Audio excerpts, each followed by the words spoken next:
All right, I think we are recording. Welcome to Swimming in Stars Astrology. I'm your host, EP Archer, and I'm here with my wonderful friend, Sofia Jade. Welcome, Sofia. Thank you. We have been battling a little bit of Pisces, retrograde Mercury, technical swimming in the stars difficulties.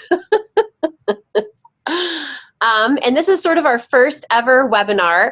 One of the hopes for our astrology group and just for astrology in general is not that you have a bunch of information flying at you, but that it's personal to you, that you can interact with somebody about it, that you can actually use it in your life with that person at the copy machine or the person who's playing violin in your song or somebody that you feel very close to personally. And so that's what Sofia and I are here to do. So from the bottom of my heart, thank you, Sofia. Thank you. I'm excited about this. Why don't you just give us a little bit of an introduction about yourself, like what are your top three or what's the feature of your chart that you're most intensely experiencing now, and I'll give a little introduction of myself as well. Excellent. So I'm a ninth house Scorpio sun with Mercury and midheaven on Scorpio. Yay. My moon is in Taurus and I'm a Capricorn rising. And got some eighth house stuff as well. So obviously the Scorpionic elements are high up in my chart, but I've been going through some major Pluto transformations with Pluto and Saturn crossing over my ascendant and then conjuncting in my first house of identity. So that's been fun. Woo, identity. Yeah. I'm going to try to not use the F-bomb on these videos in case any young people are watching them. Yeah, and I'm getting ready for Pluto is closing in on my Neptune. They're not exact yet, but I'm going to go through that conjunction as well. And I'd say that's been the big focus. That's what I've been feeling astrologically a lot lately is this quest of identity and kind of memories that surface around the people who do I feel most of myself around, and why did that happen that way? And I really feel like I'm meeting myself. It's not so much that I've been in spaces where it's like, I don't know who I am and I don't know what's going on. And blah, blah, blah. But right now it just feels like very open in the sense of I'm really getting to know myself again and trying to like there's a remembrance coming up of these events or these times when I really felt my essence in a way and bringing that back up. But there's been fog and there's been dark waters and treading through things. So and Saturn's been around for all of it too, so dealing with a lot of that. Do you feel like the stuff coming up is past life stuff or this life stuff, or because we don't ever really talk about Pluto being past life, but if Pluto is the impetus for our transformation, we have to think that our karma and how we have evolved and how we have made it through traumatic things in past lives may be a part of that. So I'm wondering if you've experienced any connection to past life, or if it's just the things that you're speaking of are directly related to your experience right now. I'm feeling, I keep running into like karmic connections with people. Like the people that in my life have a weight to them that is, we've done this before in some way, shape or form.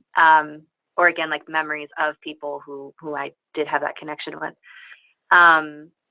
So definitely in that sense, but I feel like I went through that a lot when it was in my 12th house still, when Pluto and Saturn were still in my 12th. Absolutely. I felt like, they was having to release. That's when I was having, genuine, like actually revisiting past lives and having, experiences with that and having to release that. Now that it's in my first house, it is a lot more like, oh, hey, so anyway, so Sofia, what are we going to do with this? Where you're like, now it turned a little more present. Yeah. But that wasn't. And this is actually the first time that it does feel very in the now. And I mean, like within the last week, it feels suddenly like, we're going to focus on the here and now at this point and try to move forward. And I feel like I'm doing everything wrong. Like when I encounter those people that do have that karmic thing, I'm like, oh, but this didn't go well before. So, I should like not engage that way, but then I feel very pulled to them. And so it's, right. Interesting. We have another person in our group. I don't know anyone that's watching this, what you've experienced with Pluto in your life, but we obviously have the Pluto that's in our chart that we're born with. It's in a certain house, in a sign, and we share that sign with lots of people that are all incarnating to do this transformative work together. But then it's also in a certain house, and that's the area of our everyday lives, or the area of what we're experiencing, where it comes. And so, and then we have Pluto transit. So what Sofia is speaking about is the transiting Pluto in the sky coming to her first house, her house of identity. And I think it's interesting because we have another member who has a Pluto square right now, where the transiting Pluto in the sky is square her natal sun. And sun is also identity and who I am. And so that would be a cool topic for the two of you to talk about. What does first house Pluto transit feel like versus Pluto square the sun, which I definitely... Yeah. Yay! Pluto square the sun. Anyway, these different transits, not all of us get to experience them. And so often when we talk about Pluto, it's something is Plutonian. That could be a Pluto transit. That could be Pluto in your chart. That could be an 8th house type of experience that you have. That could be a Scorpion experience that you have. That could be a combination of these things. And we often talk about Pluto as being the choice between trauma and transformation. There's no sort of middle ground. You're, standing on a rock precipice in the middle of beating waves, and you are either going to dive into the waves or you're going to die and crash. And so you navigate that in a very extreme way. It feels very weighty. It feels like unavoidable.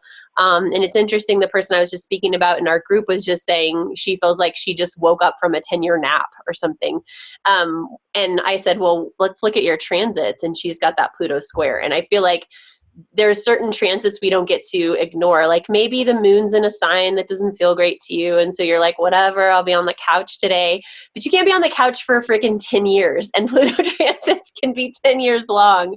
And so I'm glad that you're willing to talk about that. I want to just share on the screen your chart with everybody, if that's okay with you. That's okay. All right, so right now, hopefully we can all see this. We've got Sofia right in the middle there, and then we've got on the outer ring her transits. And so I've got a little annotate button here where I can kind of show you. Whole sign. Oh, is it whole sign still? Not in whole sign. Hang on a second. I think that Pisces likes whole sign for some reason. We're going to change that. We won't get into a whole discussion about whole sign, but Sofia, do you want to say why you prefer the house system you use? I think that when you're reading a chart, some people's charts don't change very drastically depending on the house system. Some of them stay basically the same. Right. But for other people using a different calculation to see where your planets are in the houses really changes their chart around. And so when you're doing a chart reading for somebody else, I find that sometimes you have to play a little bit to see what kind of fits. And for me, my whole sign chart just I don't think I'm just not it. I think that it's very personal, isn't it? I mean, I feel like as a metaphysical person, you learn and get things no matter how you calculate your chart. You're going to get a message. But maybe the calculation you use now is the one you're most receptive to and the one that you're most in harmony and flow with. I used whole sign houses for years because I was so upset that I had nothing in my 7th house and whatever, like I'm never going to be in a relationship. And when I grew with my astrology, I just now know that to mean that I don't have specific karma in that house, which is like, woo, that's actually a little bit freeing. I don't have to work out this karmic issue with a person in order to have a relationship. And so I like that idea too. If you notice the first chart that popped up very briefly, all of this Capricorn activity was in the first house. So if we do whole sign, all the Capricorn stuff is mushed into one house, and Aquarius and et cetera. And you can see here with, I'm using Porphyry. I know Sofia also uses Coke and Placidus. They're all pretty close in their calculations, but like I said, different people like different ones for different reasons, and you should go with the one that feels right to your soul and your journey. So these little yellow arrows are kind of what Sofia is referring to. She's got 19 degrees of Capricorn. That's a shamanic degree. So it's a degree of shamanic healing. And so the axis of Sophia's chart, the horizon, is about being able to shamanically heal. And those of you that know me know that I practice music and astrology and art and metaphysics and Reiki and healing. And the combination of those is shamanic. And so Sophia is also a person that practices different metaphysical arts and music and things like that. So interestingly, her ascendant is that. And I notice you have Jupiter exactly on your ascendant. So what? She's a Scorpio, so she called in wanting to talk about Pluto, but I'm a Saggy. So I am looking at her chart going, wait a minute, you have the most amazing, bountiful Jupiter transit. It's a Jupiter return, where Jupiter is coming to meet yours. It's like, how can I be powerful financially and in resources, and how can I expand in the most, like, I don't know, I think of Jupiter as being fun. It's not like I'm expanding to make my life better. It's like I'm expanding, and it's like explosive in a way that's like jubilant and fun, and like a rainstorm that you want to be in, like sunshine that you want to soak in. And so I love that. well, you know, because like sometimes it's the sun shining and then we're like, oh, it's so hot, or like it's raining and we're like, oh, it's cold. Yep. But it's like when you drink in that rain and you're just like, you know, you're part of the rain. This transit is an amazing time for you to powerfully take steps to be who you are and have a financial gain as a result, to have an actual tangible structure that is going to power you forward. So I wonder if you're willing to share what are some of the projects you have going this semester, because I think you have a few that maybe could lead to something fruitful, right? Potentially. We'll see. She's like, get back to Pluto. Oh, yeah. Because, you know, anyway, yes, I'm working on a workshop series that is astrology based, so helping people learn how to read their natal charts, and that'll be kicking off in March. March is going to be a big month for some of the stuff that I have going on. So I'm excited for that. And then I'm doing a project here for my alma mater of doing an arts programming project and trying to bring in some creativity into a new space that's just been opened. So we'll see how that goes. And I'm working on an entrepreneurship project as well. We're bringing in local business owners and specifically women who are in creative fields to talk about their journey and share that with students, and give students a kind of an image of and someone physical that they can interact with, to be like, oh, I have ideas, but I don't know how to make them practical or tangible, and talking to people who have done that and been successful in that. So that's kicking off as well. This financial part, I hope it comes through soon, given that it hasn't crossed the ascendant line yet. Yeah. I'm definitely, that's work for me though. I mean, that's hard for me, the financial abundance. I tend to block it. That's definitely something I'm working through. Well, it does depend on your house system, because in this house system I'm looking at, Saturn is definitely in your second. Which is interesting. And in other ones, it's in the third. Yeah. Either way, you know, Saturn in Aries is about standing up for yourself, and it's retrograde. So that means there's a reflection on how I haven't stood up for myself and how my self-worth is very affected by my ability to have a voice. And this voice isn't a voice that needs to be heard by anyone. It's a voice that's for me to follow and to take action on and to inspire with. So when I'm using my voice in a way that inspires others, that's the key. They don't have to know or hear or understand, because it's my journey. And whether it's in the second or the second means my self-worth is absolutely dependent on the structure I build to continue to stand up for myself, to continue to pave a way, to continue to pioneer. And the third house bases it in the idea that I will communicate that. So whereas in the second house, it's just for me, when it moves to the third, it's like, well, now I have a story to tell, and now that story is going to start affecting my journey out in the world. So third and ninth opposite each other. You can see right here how much stuff you have in the ninth. And so this is the third ninth journey is related right here. There we go. And so the more, if it's in the third, the more that I communicate that, the more that I'm in communion with myself and others about that, the more I follow my destiny, the more I heal my wounds, the more I'm able to communicate in a transformative level and be the kind of transformative Scorpio that I am. We got sort of just like right into the nitty gritty chart stuff, but I just wanted to say, just like on a personal level, because that's one of the things I want to do with these. So Sophia's a Scorpio and I'm a Sagittarius, but she's a ninth house Scorpio. And the ninth house is traditionally Sagittarius's house. And I'm an eighth house Sagittarius, and the eighth house is traditionally Scorpio's house. You can see how people would interact in a more personal way, in a more dynamic way, in a way that they both want to be out in the world in similarly transformative fashions, having kind of the alignments that we do. And then we also have some other connections. Sophia has a Taurus moon, and I have a Taurus ascendant.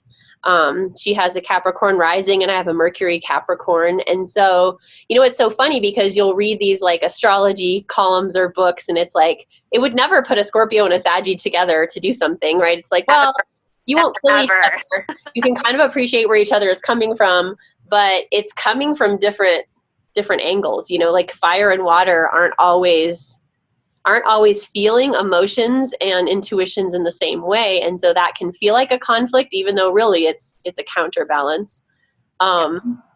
So what do you have to say about that, Sophia? What would you say about those different interactions? Because I would never tell somebody, oh, well, you're a fire sign, so you need to be with the fire sign, or, oh, you're a water sign, so you need to work with just water signs, you know, that kind of thing. No, and I think given the culture right now too, of like it's awesome on the one hand how much astrology information is available online and people are getting really into it, and that's great, but there's also a lot of misinformation and a lot of the horoscopes and stuff that you read online, because they're just based on your sun sign.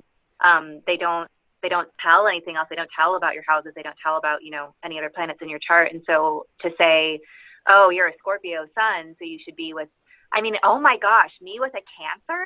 Can you imagine? Like, no. You know, that's it's like, oh, if you're a Scorpio, you know, you should be with a Cancer sun or a Pisces sun, like the other water signs.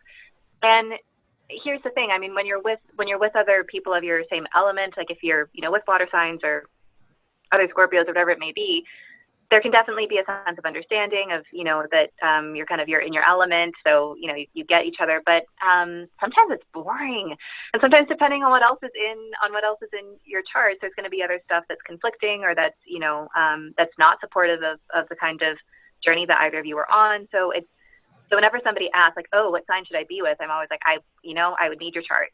Exactly. I would need your chart, their chart. You need to see the entire thing together, because there's so many other factors at play than just your sun. Right. You know, and yeah, my other interactions with other Sagittarians has, you know, varied. I love playing music with Emery, and we have a really fantastic friendship and being able to talk about all the metaphysical stuff. And we both have that, I don't want to say darkness in the sense of like, it would be, Yes. you know, that eighth house, you know. Just say the darkness. Bring in the darkness. Sorry. Anyone else dark out there? What's up? Okay. But I think more than that, there's an understanding we can share, because some people are afraid to go there, or they don't want to explore those kinds of depths, or they don't want to talk about those things. And so to find other people, other eighth house people, other Plutonic people who experience that on a daily basis. I mean, that's the big thing, is experience. It's not even just about, oh, I want to go research this thing. It's like when you wake up in the morning and you feel this connection. I like this connection to something deeper, or this, or sometimes like a heaviness, but you know, you have to deal with it. It's not just something that's, you know, in the mind that you're like considering as a topic, right? It's something that you're living through. So to find other people who are also living through that is really, really amazing. And then with the house thing, I always find it funny. I'm like, which part of me is reacting right now? Because sometimes I'm like, is this like the ninth house expansion thing where I'm like, I love people, I love humanity, or I have like my sun square Uranus as well, so it's like a little bit of an Aquarian vibe with that too. But it's like, humanity's so great, like I love people, and then I'm like, but don't talk to me. And I'm like, is that Scorpio, or is that like, you know, a little bit of like a brash Saggy kind of vibe coming out, you know? I don't know. Yeah. But so it's funny to see how different things play out. Certainly my journey with education and with higher learning and philosophy and all those things that Sagittarius rules has been an interesting one. But I love exploring realms of higher thought and higher learning, and trying to figure out, you know, what is my personal philosophy and how does that relate to the world, but in a transformative Scorpionic way. So you have a Pluto Saggy too at the top of your chart. I do. Yeah. So that adds to your Saggy flavor. It's interesting. Yeah. I love charts where you'll say like, oh, it's like I have a client, a friend, who has a hubby who's like an Aquarius, but then a Capricorn stellium. It's like, well, your husband's really a Capricorn in disguise.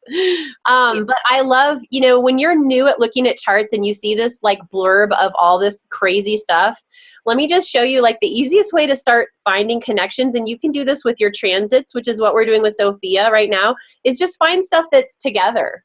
That's called a conjunction. It's a fusing of energy. It's like when you are saying hello to someone from across the room and they're across from you, that's an opposition. And you can see those really easy too. We've been drawing some of those. Those just go, directly across the chart. So they're pretty easy to find here. We've got some oppositions over here that we're looking at. So directly across. And then a conjunction is like somebody that you like squish next to on the couch and you're like, what's up? And they might be like, give me some space, or they might be like hugging you, or you might be like fighting or like kissing, but there's a conjunction, there's a fusion of energy. And when you first start reading charts and you first start looking for connections, like Sofia and I are talking about, find the places where things line up. Like it's really easy to look at Sofia's transit chart right now and just be like, oh, there's this big circle. All of this stuff is all like squished right there.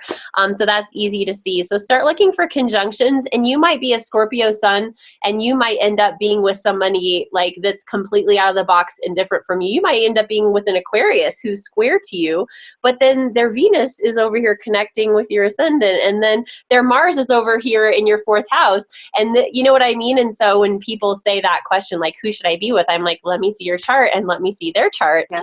And I can tell you what energies are activated. And then we sort of have the choice of like, gosh, do I want to harness that? Do I want to exemplify that? Do I want to work towards that? Or do I want to like repress, ignore, and be like, no, I shall be in a cave because that shall be too much information for me.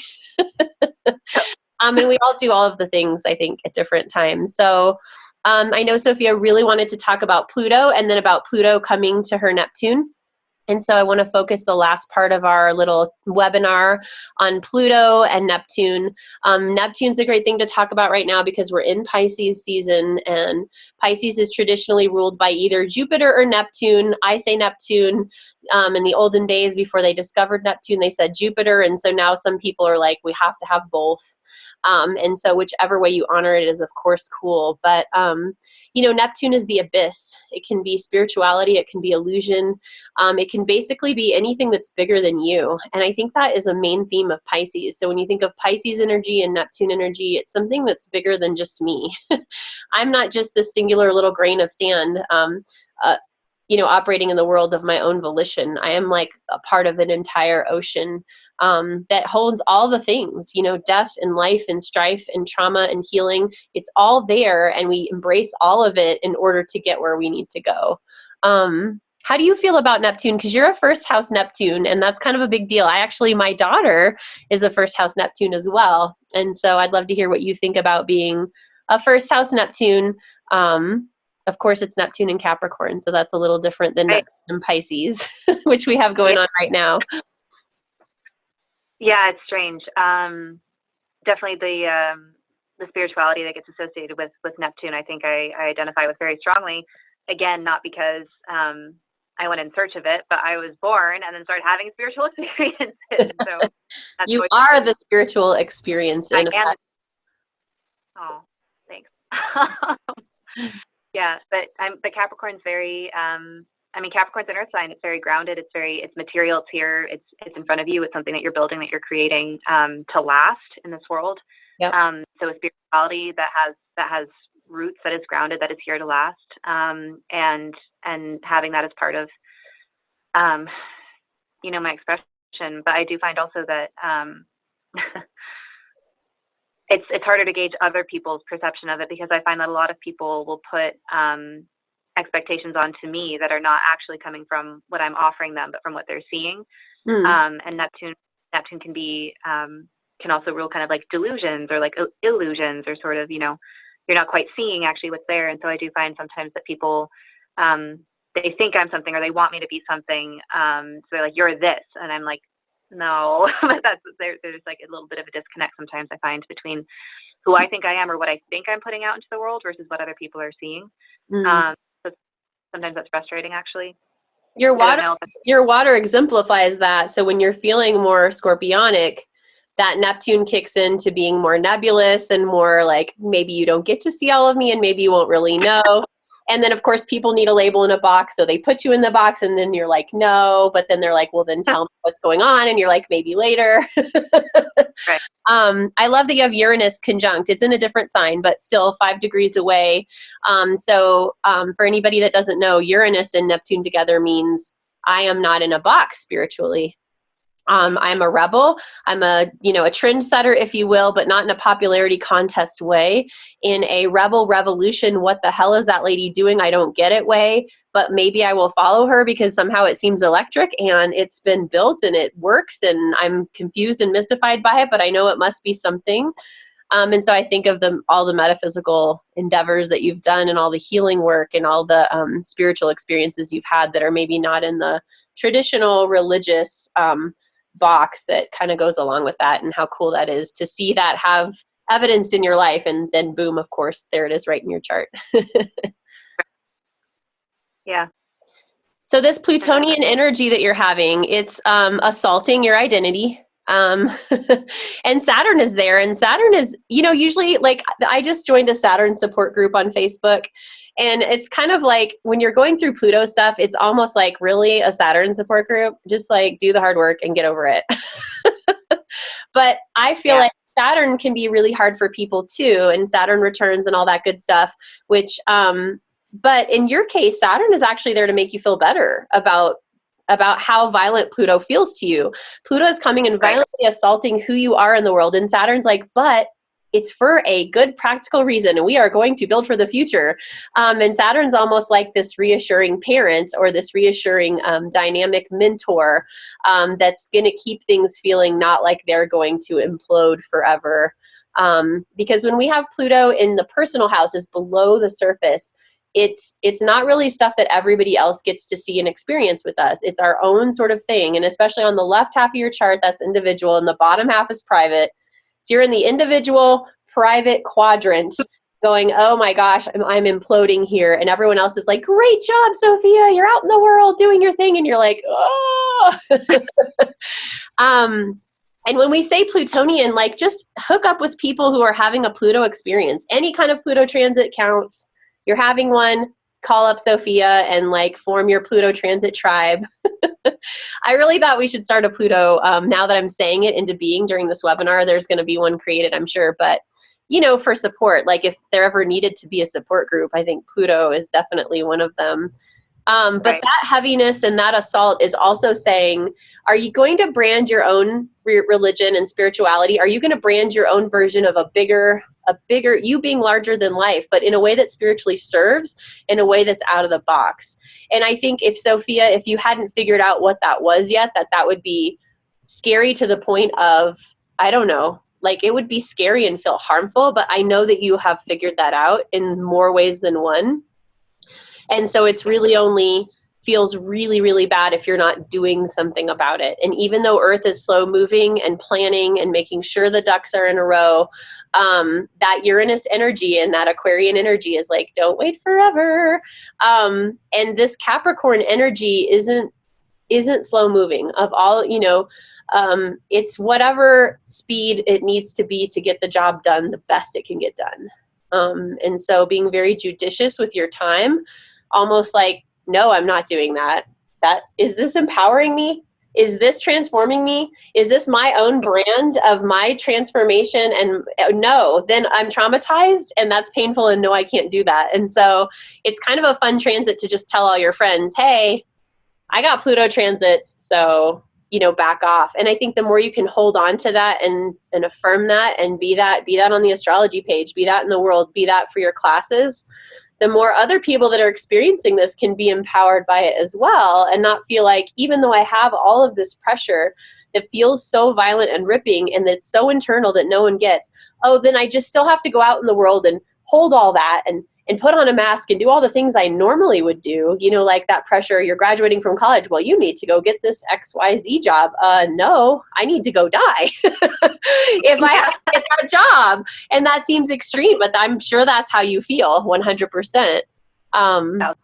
So holding on to that and knowing that that's where your power and your structure, and we just talked about your financial stuff, is going to come from, can be a bit scary. But I find that connection of Pluto and Neptune for you just as being like, if you any little part that you haven't held on to, that you've, you know, sort of left over from a previous life or heredity or your family structure or your society or where you're living now, that's just sort of clinging and pulling at you, that has to go.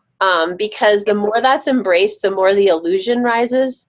And as the more the illusion rises, the more Uranus wants to break away and just be a rebel and go be a gypsy somewhere and not even deal with any of this crap. And like, peace out, I'll see you in 20 years.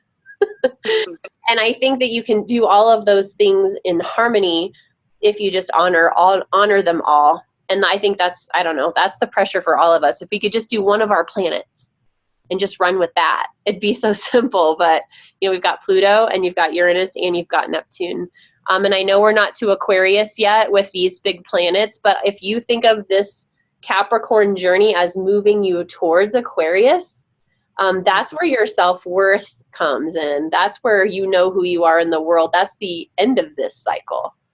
So instead of thinking of it so much in a Saturnian way, so much in a work hard way, so much in a Plutonian way, think of it as moving towards Aquarius, moving towards freedom and electricity and being out of the box. And that's hard, but it's not as hard as being in this zone forever, I think, the Saturnian zone.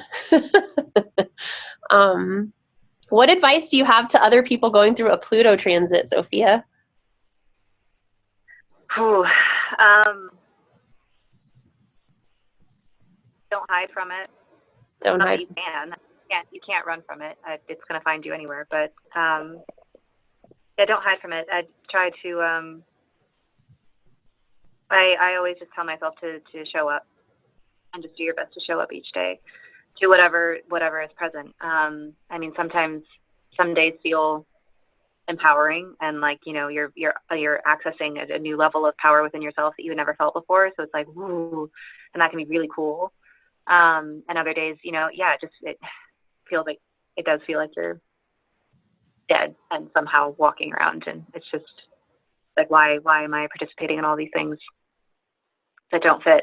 Or, you know, and it because it becomes so clear what doesn't fit. And it's like, if you're with people that don't fit, and if you're with, you know, if you're living somewhere that doesn't fit and you're in a situation that doesn't fit, it becomes unbearable. It becomes unbearable to the point that you have no choice, no other option but to leave. Yep. I mean, it really pushes you to a breaking point. And that's the thing, like, it's so hard to go through when it feels that painful. It is for your growth. And that's the thing that just feels like growth.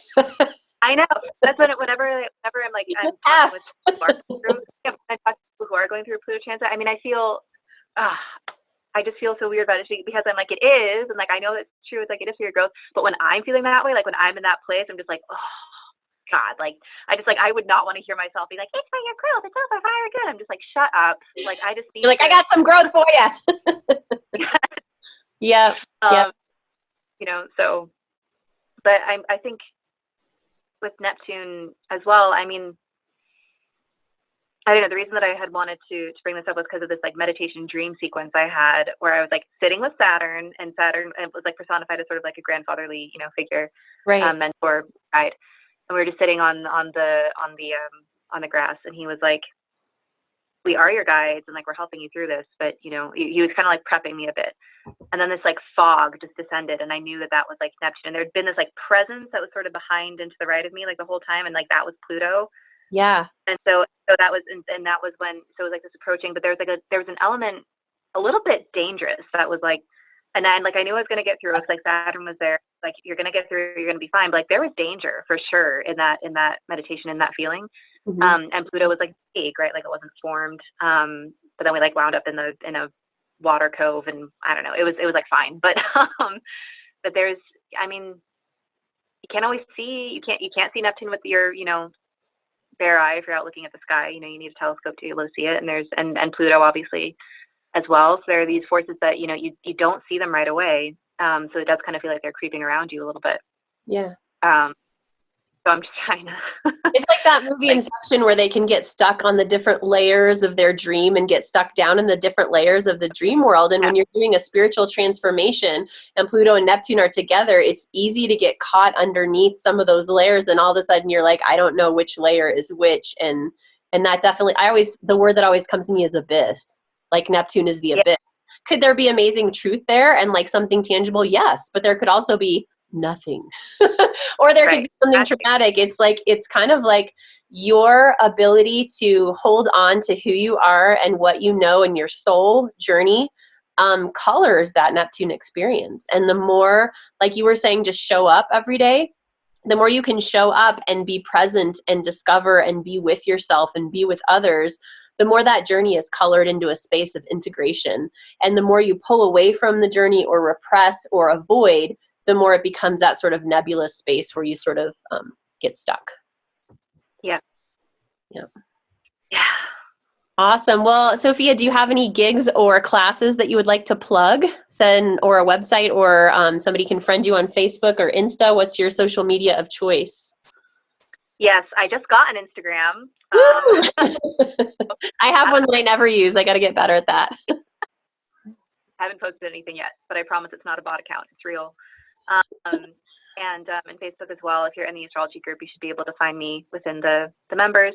I'm recording an album, so that will be coming out soon. So stay tuned for that. I'm very excited about that project. It's a collection of songs that I've been working on over the past year, and I'm writing new ones now. So hello. Awesome. We'll find Sofia Jade on Facebook and in our Swimming in Stars astrology group. It's http://facebook.com/groups/star-swim. You can find me also Emery Pace Archer, and my tag is at Emery P Archer. I do readings and consultations, awesome webinars like this, and we would love to have you also on our music page, eparcher.com. So we'll have some cool theme music at some point, but for now we're going to sign off and say thank you and namaste to our amazing friend Sofia. And thank you and namaste to all of you that tuned in today. And please feel free to submit questions and posts and DM either one of us if you want to talk more about what we did today. Thanks and be well.